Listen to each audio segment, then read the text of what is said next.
Today I'm going to be talking about what you're looking for when you're working towards these lateral flexions and the progression in which your horse will make towards these depending on where he's at. And in the progression towards your desired lateral flexions, depending on where your horse is at, first place you're going to start is just working at getting your horse to go consistently to about 90 degrees right and left, depending on what side you're working on. And once that gets pretty consistent, then you'll start working on the horse's elevation, and then the last part is the perfect flexion you're looking for, where the nose and the face is straight up and down and the ears are level. And depending on what you're working on and where your horse is at,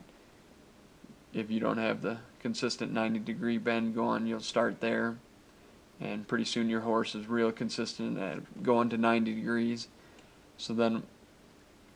what you'll start working on is starting to get the elevation at the pole, because you want the pole slightly higher than the withers in order to get this flexion correct. So you'll start releasing for any bit of elevation in there in which your horse gives you. And after you get real consistent about getting 90 degrees with the elevation together, then the last part you're looking for is that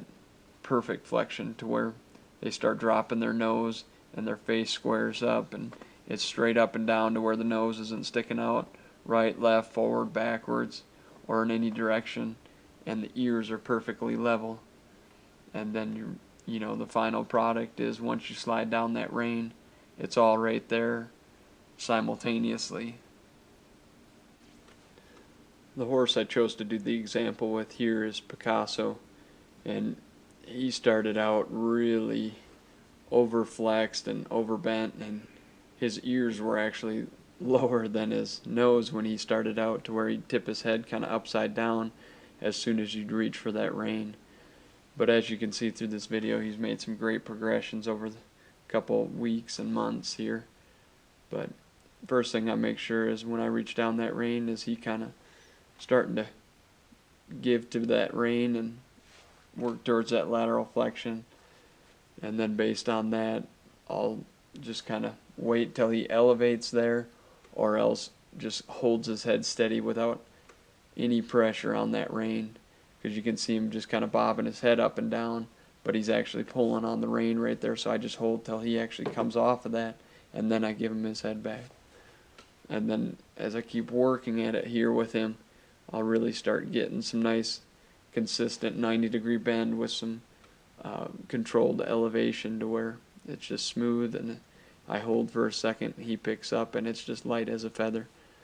So once he gets this stuff really good, then I'll start working towards that perfect flexion to get him dropping that nose.